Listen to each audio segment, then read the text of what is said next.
अब मैं आता हूं एक और अलमनाक तशवीशनाक सूरत-हाल की तरफ से।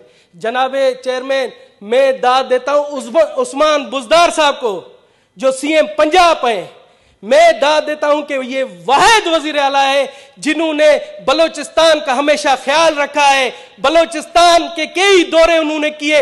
बलोचिस्तान में पंजाब गवर्नमेंट की तरफ से अरबों रुपए के तरक्याती काम दिए, अरबों रुपए के, मैं आ रहा हूं इसी, अरबों रुपए के काम दिए। और उन्होंने बलोचिस्तान के स्टूडेंट्स के लिए पंजाब के तालीमी इदारों के दरवाजे खोल दिए।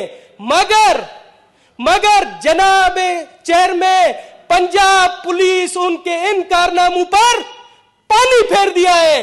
ये अनारकली के वाकये में बलोचिस्तान के जो स्टूडेंट, जो बलोचिस्तान के शाइनिंग स्टूडेंट है, जो होशियार तरीन स्टूडेंट है, जिन पर उस्मान बुज़दार साहब ने मेहरबानी की और उनको वहां की यूनिवर्सिटियों में, वहां के कॉलेजों में दाखिला दिया, साना अनारकली के बहाने पर सिर्फ और सिर्फ पंजाब पुलिस ने उनके हॉस्टल्स पर छापे मारे और बाकायदगी से कहा गया कि जो भी बलोचिस्तान के स्टूडेंट्स हैं उनके शनाख्ती कार्ड चेक किए गए। जनाब आला, इससे बलोचिस्तान के स्टूडेंट्स जो के वहां से मुकाबला जीत कर आए, वहां के शाइनिंग है और गरीब एरिया से ताल्लुक रखते हैं, वो होशियार है, वो पढ़ाई पढ़ने हैं, उनका इस दहशतगर्दी से क्या ताल्लुक। जनाब आला, मैं कहता हूं जो इस भोंडे तरीके से उनसे इन्वेस्टिगेशन की गई और हमारे स्टूडेंट्स को वहां पर हरासा किया गया, मैं शेख रशीद साहब से कहता हूं कि आईजी पंजाब से रिपोर्ट ले और ऐसे एहलकारों के खिलाफ